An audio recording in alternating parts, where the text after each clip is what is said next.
This is the Texas Land Guys podcast, hosted by brothers Tim Dosch and Tom Dosch. With their partners David Marshall and Trip Rich, they have built DMRE, the leading land brokerage in Texas. With decades of experience brokering deals between landowners and real estate developers, they take you inside the deals that move the market.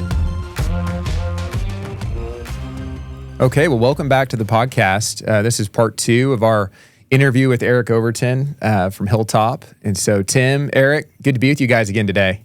Yeah, great to be here. Yeah, that first one was fun, I think. That was fun. The time flew by. We had done a little bit of talking ahead of time on what we wanted to cover, and I think we were able to cover a lot, and then a lot of it we hadn't even really thought we would cover. So yeah, for sure. We'll dive right in, just because I know we have a lot more that we wanted to hit, and we wanted to go a little deeper too, just even beyond just talking about development and apartments, and more into just leadership and purpose and a lot of the things that we share from a value standpoint. Mm-hmm. So where we left off last time, you were leaving D.R. Horton to start Terebinth, your own development company. Yep. And so let's go there to start, and maybe just talk about, that was a huge decision, obviously, to do that. Tim and I we've done that with David in starting Dosch Marshall back in 2017, and so we know what it's like to kind of go do your own thing. So let's start there. Yeah. And real quick, what was the timing on that, Eric? Was that 2022? It was 23. So 23. Okay. My last days at Horton were kind of this time 2 years ago in 23. Okay. Yep. Great. Yeah. The shorter version of the story is I had been at D.R. Horton for about 5 years. Like we said in the last episode, sort of helped build the team from 4 or 5 people to 70 people. We did a bunch of projects. Things were going really well.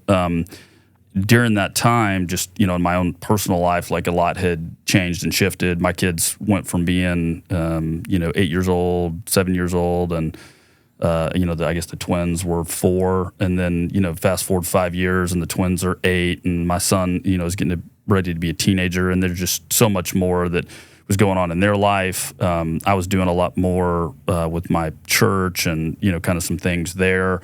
And so I really just kind of felt like sort of constantly tugged in a lot of different directions. And really kind of having a value to do things well, and feeling like, gosh, I was, rushing off to work, maybe leaving things at home, not where I wanted them. Then I would rush off from work, leaving things not where I wanted them there, to, get somewhere else. And just kind of this sense of, man, is this really where I need to be? And, through a lot of just kind of prayer and talking with mentors and talking with other people, kind of came to the decision, I don't really think that my career is supposed to continue at D.R. Horton. Really good company, really good people.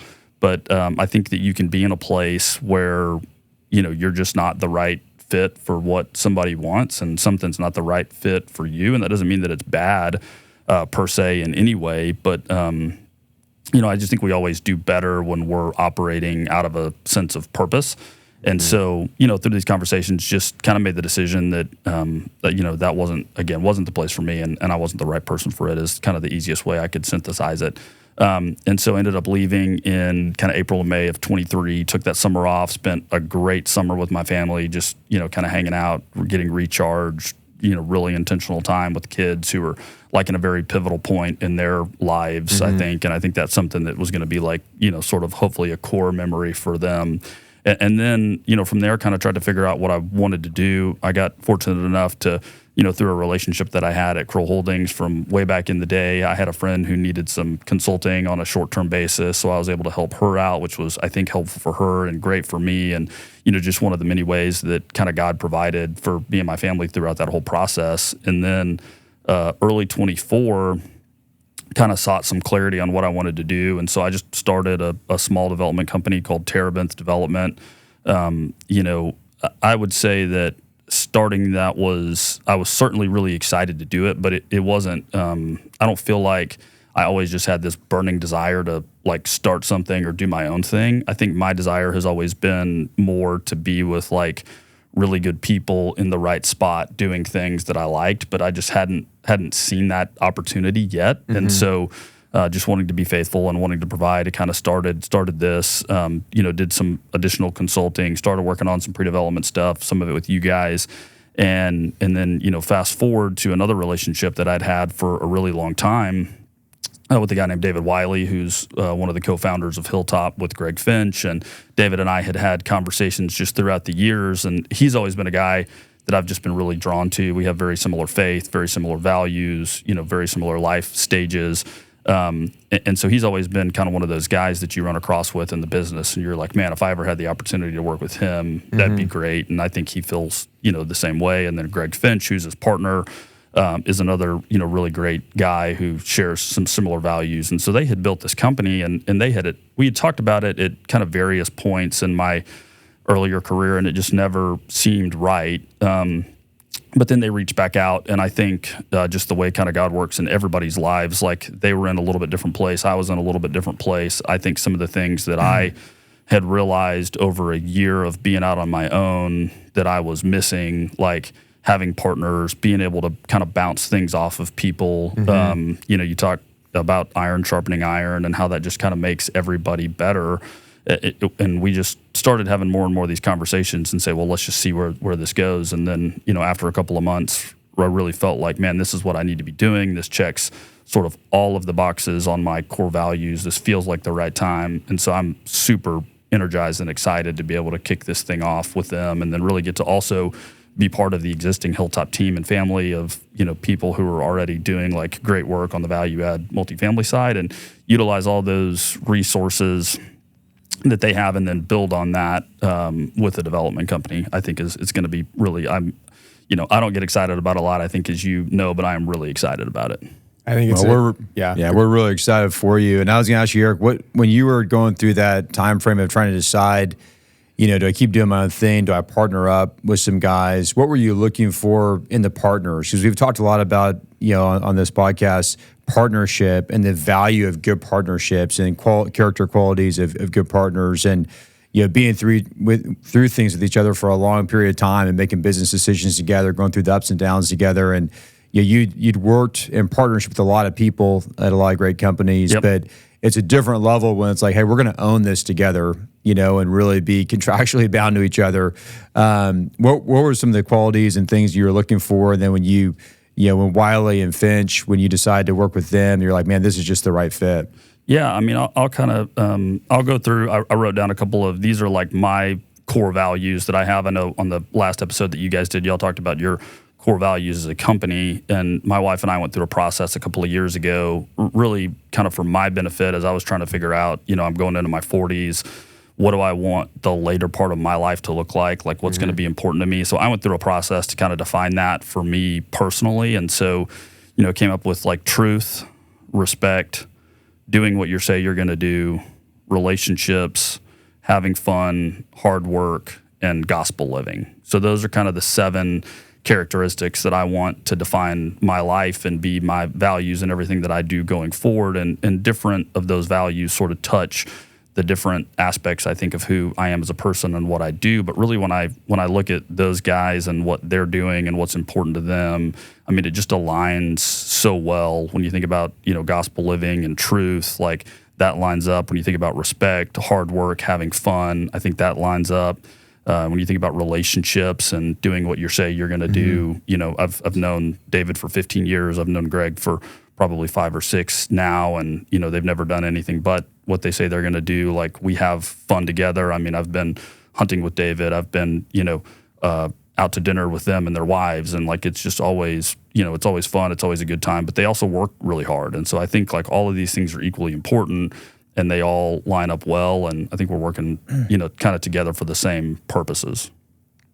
No, I totally agree. And it's neat. It's neat because, we have a great history with Wiley. He actually was the one who hired me. I met him on a mission trip to India. And on the plane, he basically offered me a job to come over and be the land broker for ARA. This is back, I think, in 2007. So a long time ago. And so we have a great relationship with him. And I love the partnership between him and Greg Finch because Greg is the really conservative, really dialed in. very shrewd businessman, great operator. I really, we invest with them and really trust them a lot. And then Wiley has such a great history in the apartment business, selling as a broker, selling deals for decades and really understanding, that part of the business. He's definitely, the more aggressive broker, positive kind of guy. He's really pushing forward. And then Greg is making sure everything, checks out. But it's a really neat compliment. And then just the quality of the character of both those guys. We did a service project with their company here in Houston, the DMRA Houston office in Hilltop, a couple months ago. And it was a long, hard day in a rough part of Houston where we were, painting fences and clearing out property and digging up weeds and stuff. And everybody came in for lunch to eat lunch. And Greg stayed out for like another 45 minutes and finished like painting this fence by himself. And came in, got his lunch, didn't say a word, didn't call attention, but it was hot out there. And I was like, man, it just shows so much, the quality of the man to do that. He's the head of the company. He's got all these low-level people that are serving with him.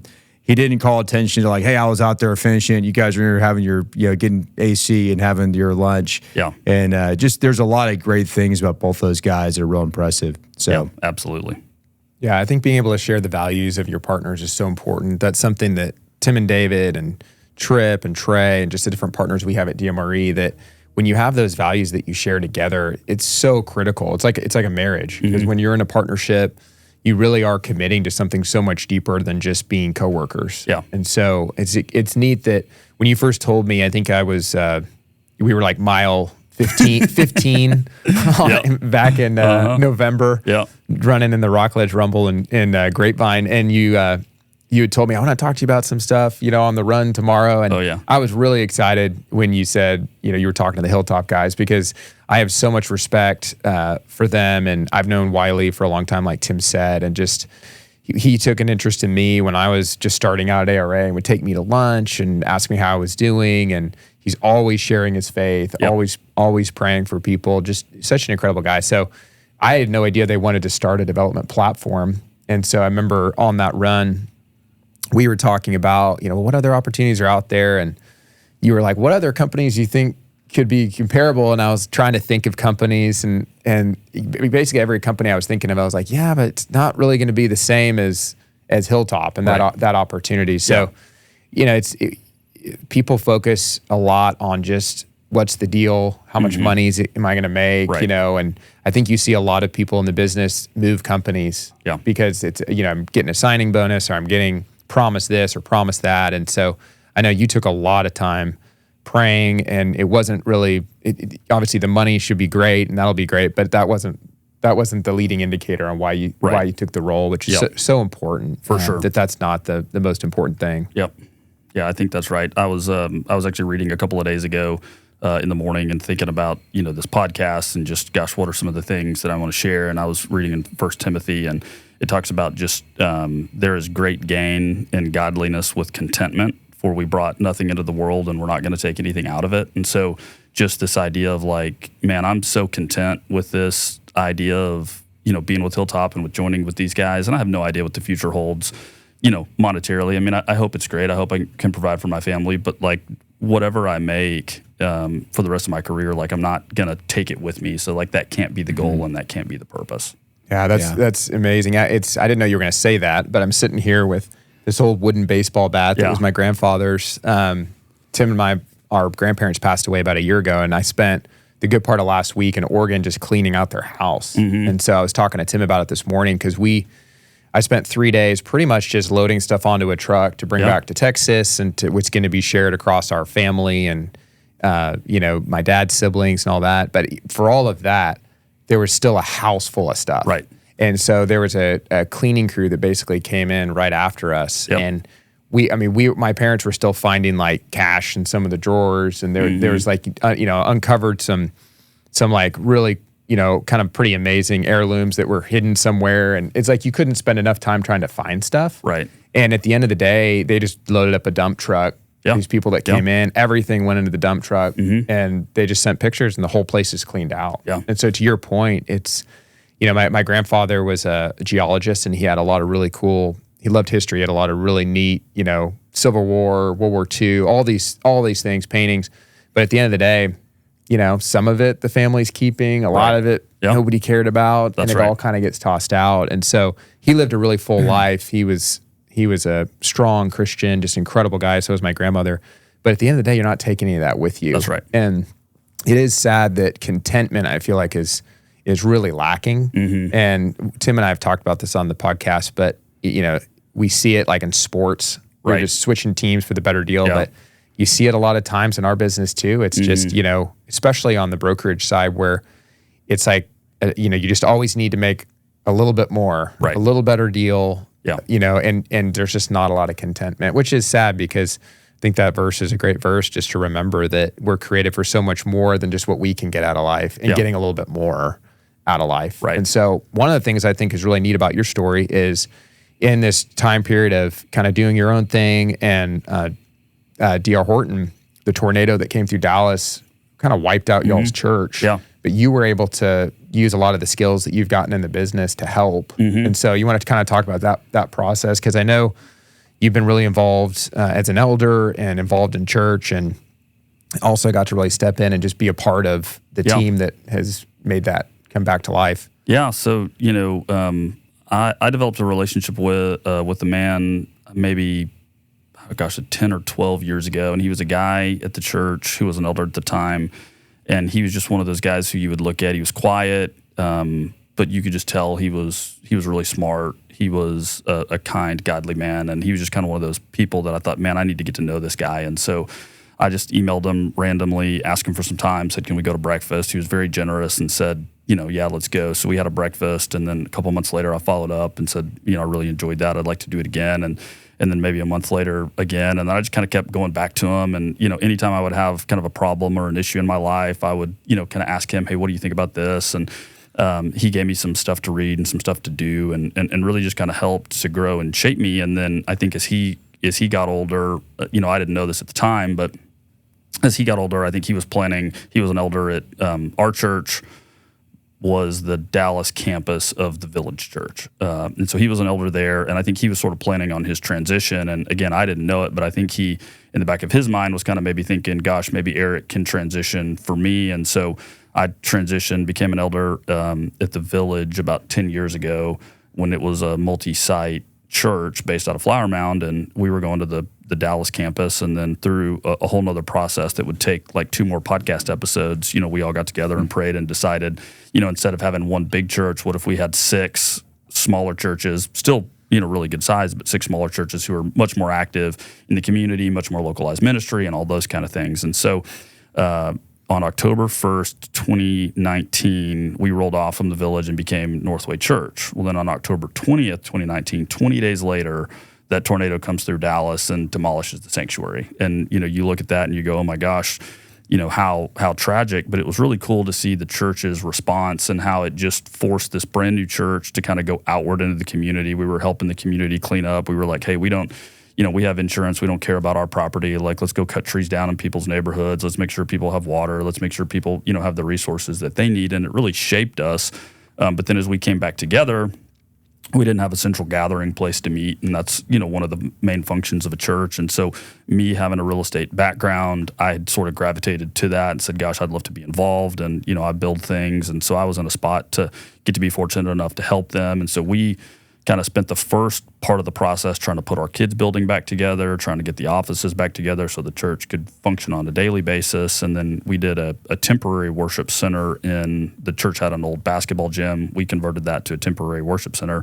Well, then COVID happened, right? And so you're going, gosh, do we really need a large central gathering place where you put a lot of people together? But, we really felt just burdened, for the community and for our people that we wanted something that was there. And so we worked on design, we worked on fundraising, we worked on so many things. And about a month ago, we got to start that project, and that's been really cool. And to your point, for the last maybe 2 years, when I've had a little bit more time, when I haven't been actively engaged, I've been really focused on, getting those drawings done, working on fundraising, working with the consultants, working with our lender, trying to get that kicked off. And so to be able to do that and get that started, like right before starting this new thing with Hilltop, it's just been really cool. And I think you can see God's hand in all of it in a really profound way.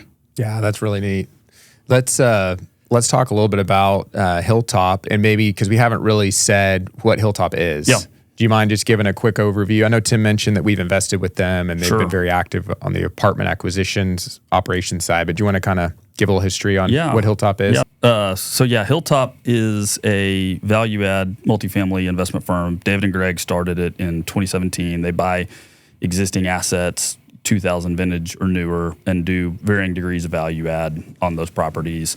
They also have a management company that adds kind of operational excellence to everything that they do, and then really the culmination of all of those things is what drives value for their investors.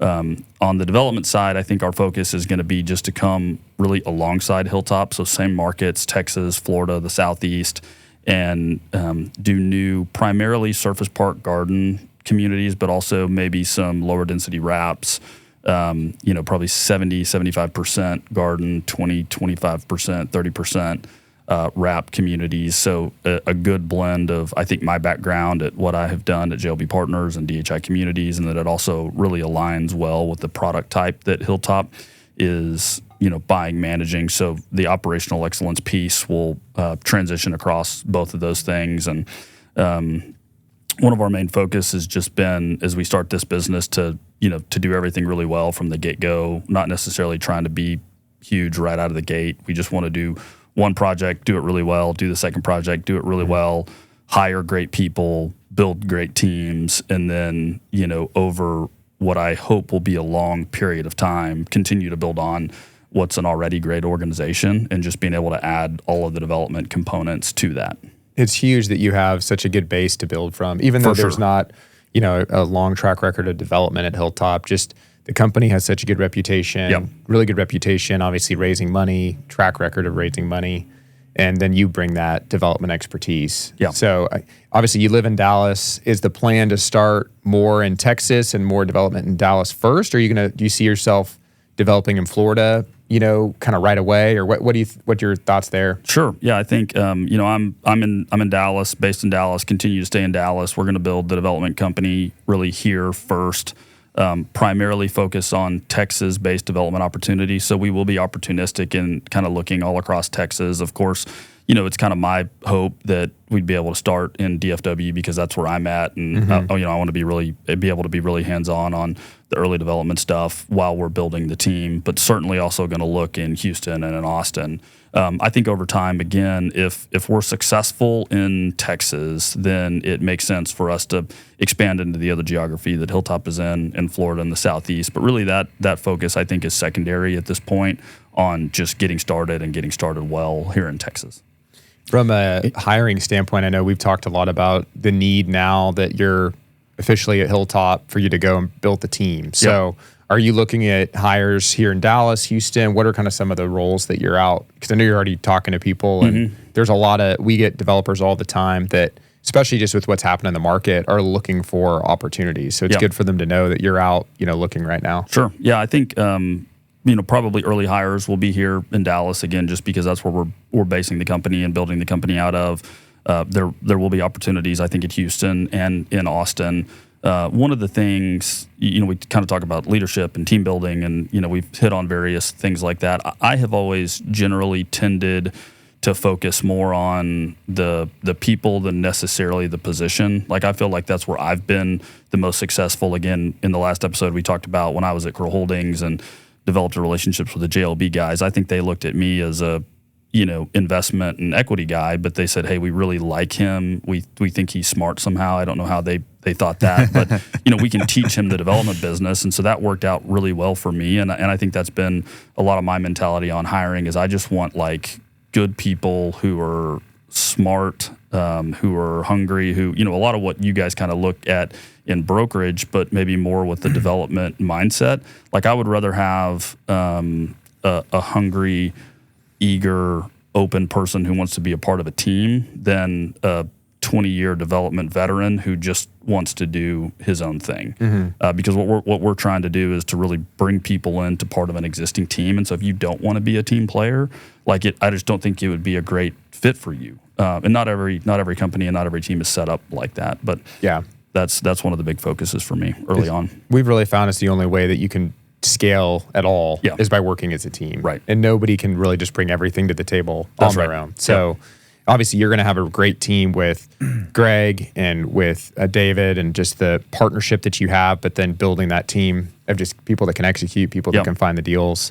I know we're already starting to look at deals up here. So yeah, we're really excited about just the future of I think what Hilltop Development will be and what you guys will be able to accomplish. For sure. Eric, one thing I wanted to ask you that I've heard from just different people that are kind of on the periphery of the business, maybe in real estate, but not in the multifamily space. There's sort of this perception that, multifamily got hammered, like pretty much everything did with the rates going up. A lot of the existing assets, you saw cap rates go up. You saw, fundamentals get a little bit weaker in certain places. Existing debt was a real problem, right? And with rates, going up there if there's floating debt. So there's a lot of multifamily investments the last couple of years that didn't go well because of that. And so people are like, well, man, I heard that multifamily space is not a good space, and why would you build more apartments right now? I think we see it differently, being in the business every day, and we think there's just an incredible opportunity. But maybe kind of speak to that. Why do you feel like this is a time to go do deals? Especially with some of the headwinds we've had the last couple of years. Yeah, I think it's been really unfortunate. I mean, multifamily. When I started in my career in the early 2000s, multifamily is just kind of becoming an institutional investable asset class. It really hadn't been before then. It was largely mom and pop, and then you had a lot of the big firms and funds and things like that get into the space. And I think as it's matured and developed, it has also kind of changed. And so recently we had a lot of groups who, maybe didn't have long-term operational expertise in the multifamily space. We had a lot of syndicators who were able to raise, cheap capital from multiple sources in really small amounts, kind of a modern version of the old TIC structure that was out there. And that was all well and good until interest rates go from, virtually nothing to 5%. And then, people had to buy rate caps and things like that for millions of dollars. And it was just a situation that we have never really seen. And so I think that's where probably those people are getting capital calls and thinking, hey, these are bad deals. I think if you look at the underlying fundamentals of some of those deals, certainly people probably paid too much for some assets who didn't have expertise. But for the people who really knew what they were doing, who had expertise, who hedged their debt, they're going to be fine. I think they're not going to make the kind of money that they thought they were going to make or the kind of money that they did in previous cycles, but I think by and large it's still okay. We talked about on the last episode, again, just sort of macroeconomic demand for new housing. And then I always think about the sort of efficient market hypothesis a lot. Like, again, with capitalism in America, one of the things that happens is the market just becomes really efficient. And so there is a need for new housing. I can't tell you if that need is going to be filled by lower interest rates, higher rent growth, lower cap rates, lower construction costs, lower operating expenses, insurance, taxes. There's so many variables that go into these things, but overarching all of that is this need for new housing. And so I think people who approach the business from like an investment standpoint and really think about each one of those things thoughtfully, like, okay, how are we buying land the right way? Are we overpaying? Are we designing the right product? Or are we, putting either too much or too little in it? Are we underwriting taxes, in accordance with how these municipalities are assessing things? Do we have good insurance numbers? Do we understand our cost and the potential impacts of tariffs? Like, if you can think through all that, and sort of have a response and a rationale for everything that works, like, I think multifamily is a great business because people fundamentally need a place to live. I mean, when you think about like Maslow's hierarchy of need and things like that, like housing is just at the very base of the pyramid. And so we have to create it. We have to create it in a financially rewarding way for the people who are in that space. And so I think as an investor, you've got to pick your operators really well. You've got to pick your developers really well. You want people with experience. You want people with track record. You want people who have experienced a downturn. I think that the complete risk on of people just throwing money at deals that they don't read the package, they don't know the sponsor, they don't understand what they're getting into, like that should stop, and I think that it will. But for people who have capital, who want to make an allocation to real estate, like multifamily is a great spot to do that. No, that's very well said. Yeah, I think the way we see it is, especially in Houston, there was so little built Right. the last couple of years because of interest rates going up and really shutting off development. I know that Dallas, things came down quite a bit as well from a supply standpoint. There's still a lot happening in Dallas because Dallas is just never seems to have a real downturn. We're always kind of jealous in Houston, you guys out there in Dallas. But yeah, there's just such a great story, you know, for when you have everything pulled back and then you have great population growth, like Houston, right? 100,000 people a year in Houston. They got to live somewhere. Right. And, you know, when you have a lower supply and then you look at how long these deals take to build, you know, it just feels like this is a time to go get some really good deals and get out in front of, you know, the next wave and next opportunity. Yeah. So. Yep, I think that's right. From a cycle standpoint, Eric, because you mentioned, I think it was the last episode, just the 7 to 8 year run that we were in when you left JLB. And I remember the whole conversation then was just baseball. It was like, what inning are we in? We're in the extra innings. And then they're like, no, we're actually in the 7th inning. Everything went a lot longer than expected. It did.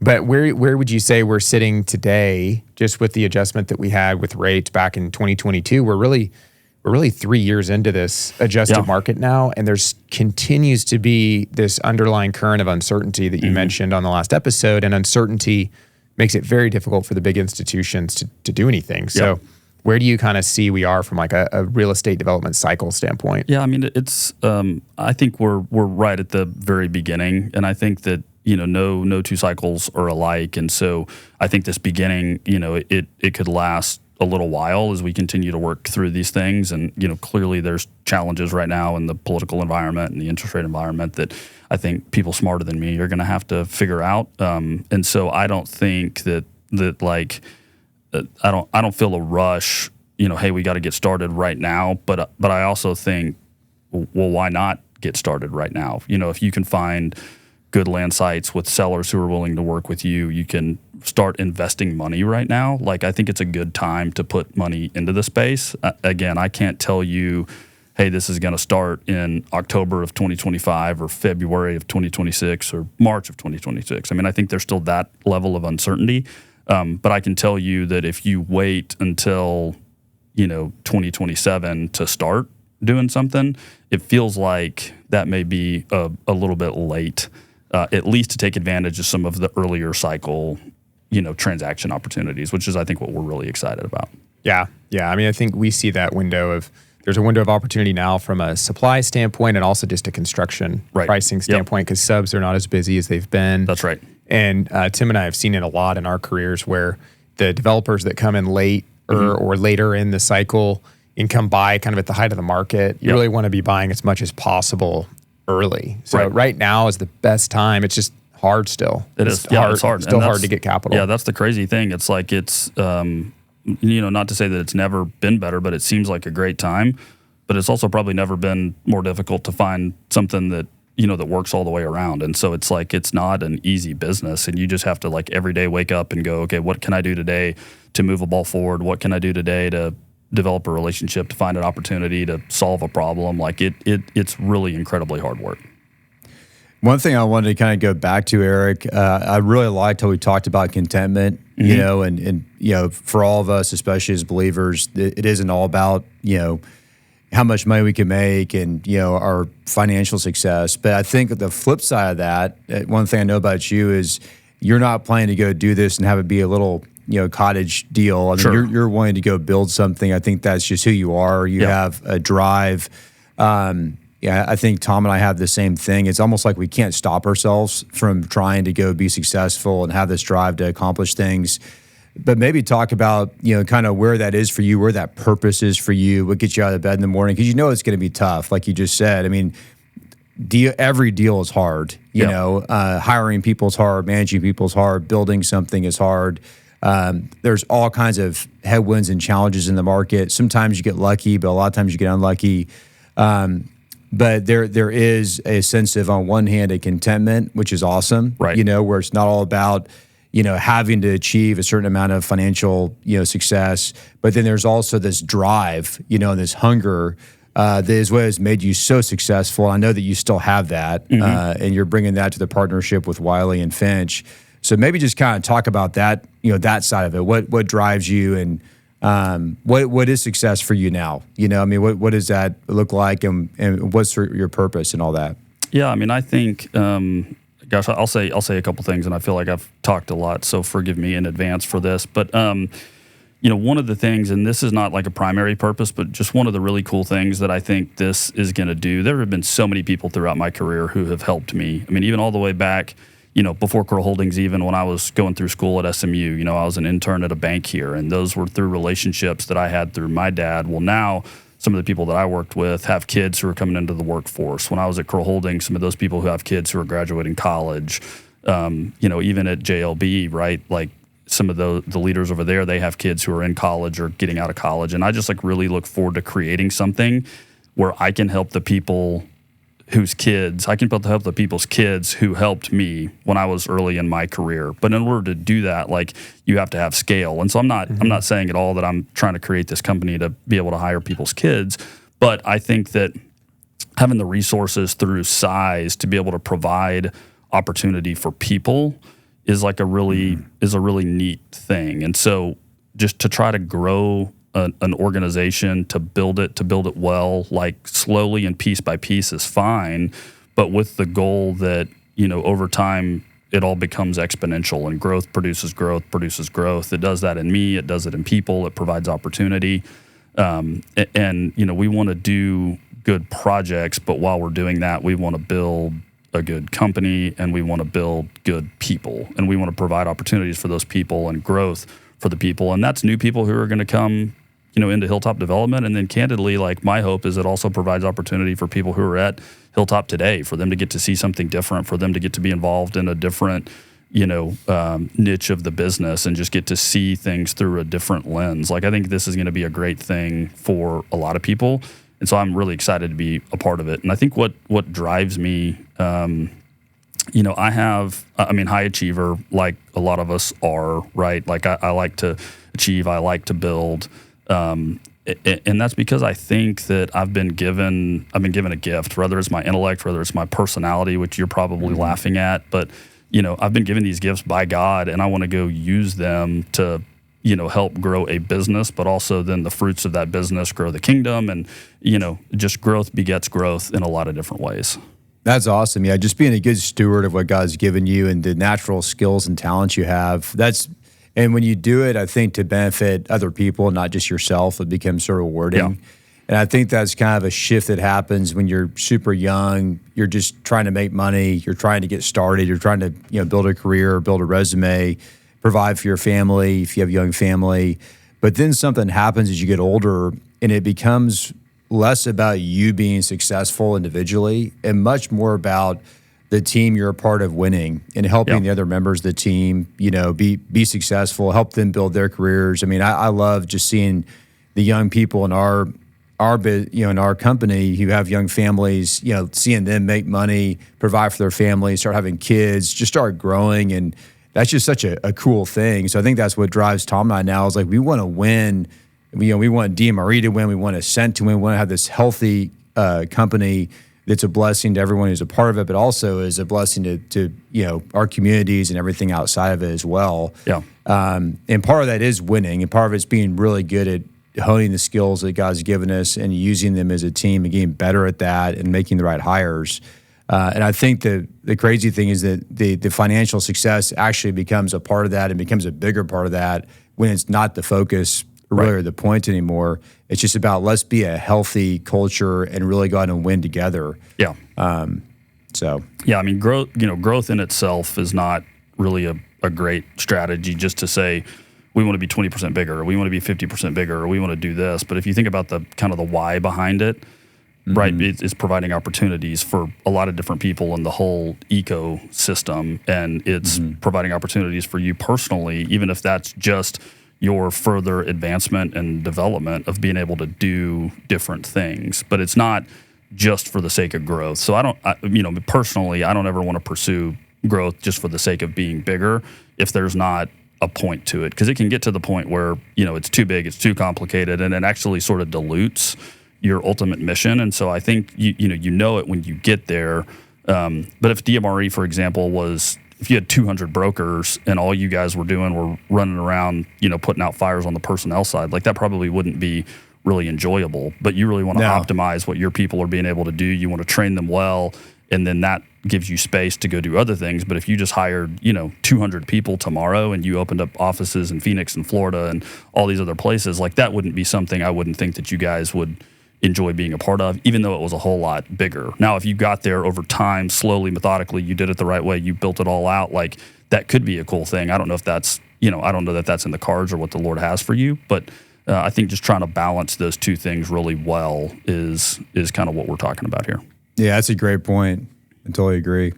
I think that we've covered a lot, and so it's been fun to have you on, Eric. Yeah. I was trying to think if there's anything else that we wanted to discuss before we kind of wrap up this second part. Is there anything else that you wanted to cover or share? Or Tim, did you have anything else?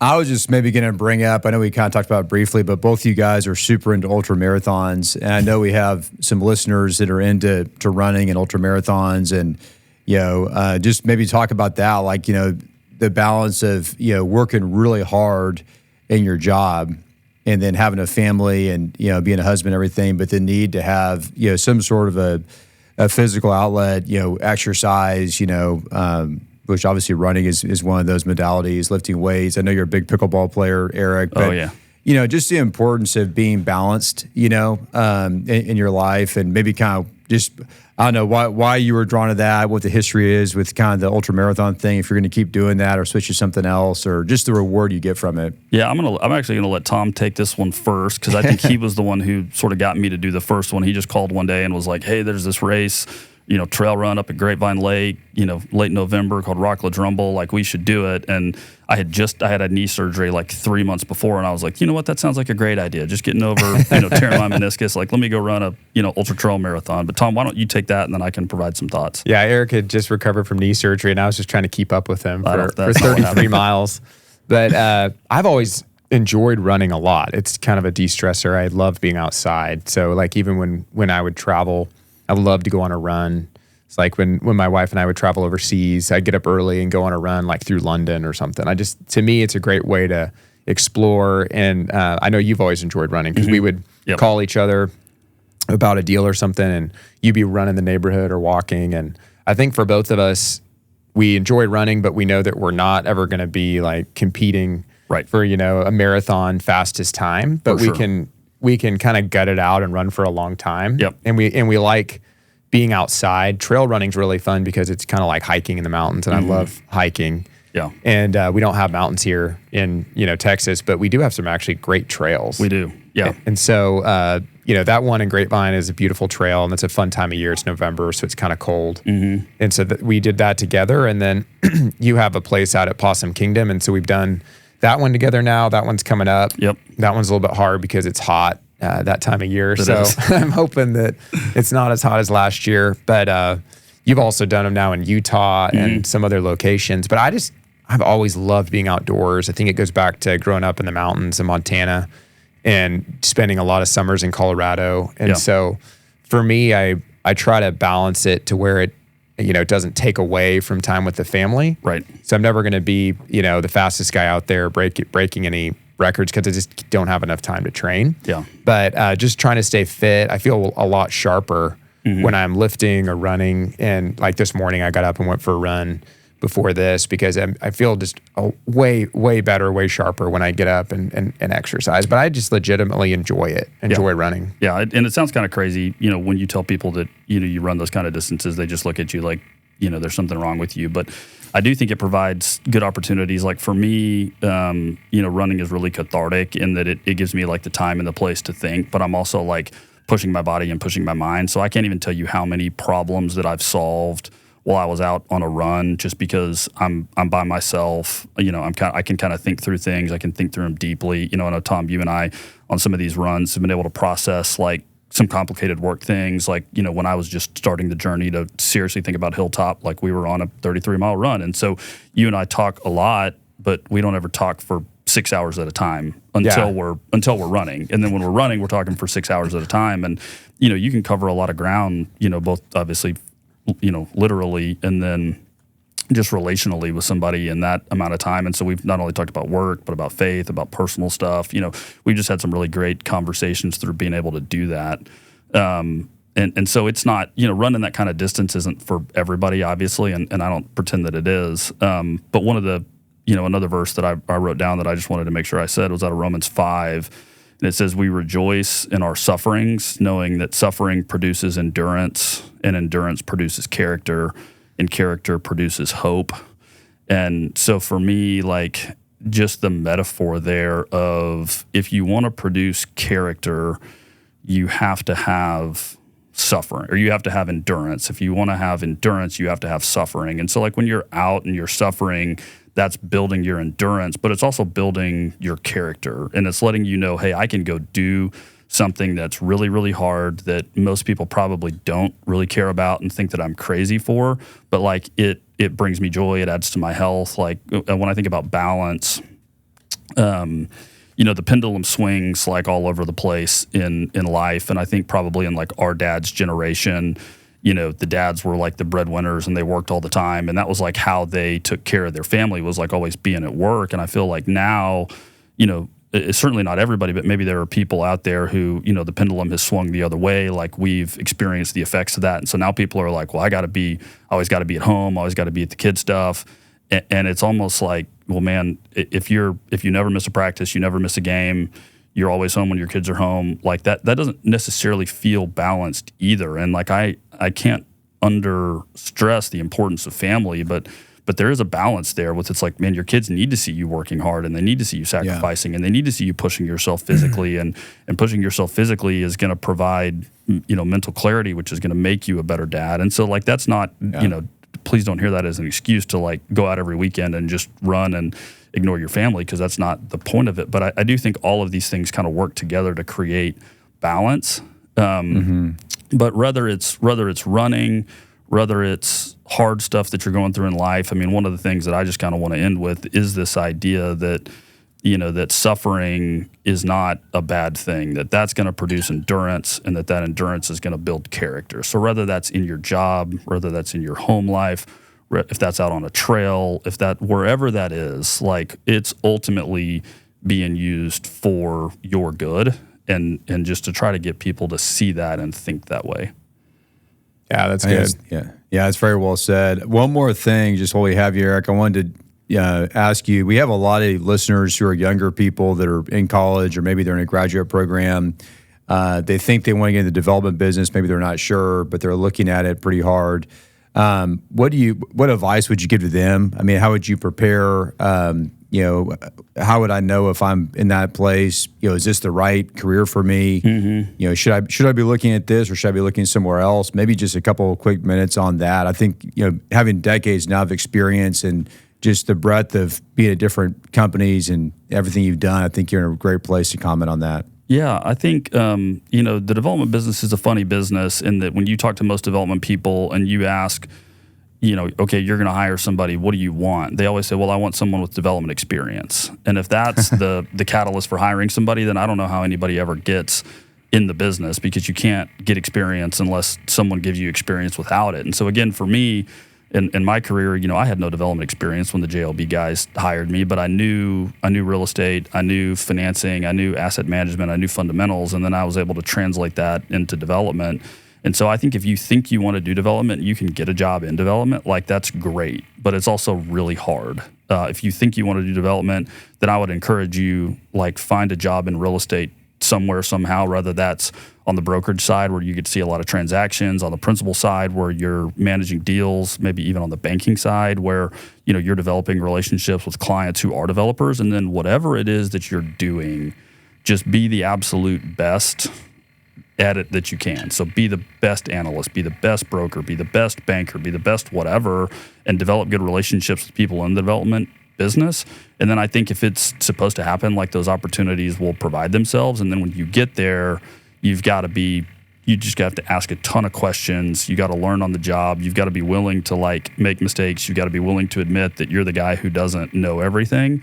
But man, I'm going to ask all the questions and I'm going to figure it out. And so I think my advice for most young people is just that. It's like, hey, whatever you do, wherever you are, like, work as hard as you can and be as good of a person to work with as you can. And then from there, I think your opportunities are going to be, pretty substantial. Yeah, that's great advice. That's good. Well, Eric, this was fun. Thanks for agreeing to come on. Yeah, thanks for having me on. This was cool. First podcast ever. Again, I don't think I said anything inappropriate, so that's exciting. It was great. We're excited for you at Hilltop, and thank you. Looking forward to working together for a long time. I'm really excited too. It's going to be fun. I hope you guys are still doing this, and 10 or 15 years, we can kind of check in when we're in the next phase of life and see what life looks like then. Yeah, that'd be great. We'd love to have you come back maybe in 12 months or so, or sometime in the near future, because I'd love to just kind of watch you as you build this platform and the success you're going to have. We know you'll be very successful. So thank it'd be you, fun Tim. just to be talking to you kind of as we go through it and sharing that with our audience. So really appreciate you doing that today. That would be fun. I'll start working on my hair between now and then so that I can kind of compete with being on the screen with you guys. All right. Well, thanks, guys. Thanks, everybody. Appreciate it. Thanks, Eric. Bye. Thank you for listening to our podcast today. If you have questions about land you own in Texas, send us an email at texaslandguys@dmre.com and follow us on LinkedIn to stay updated.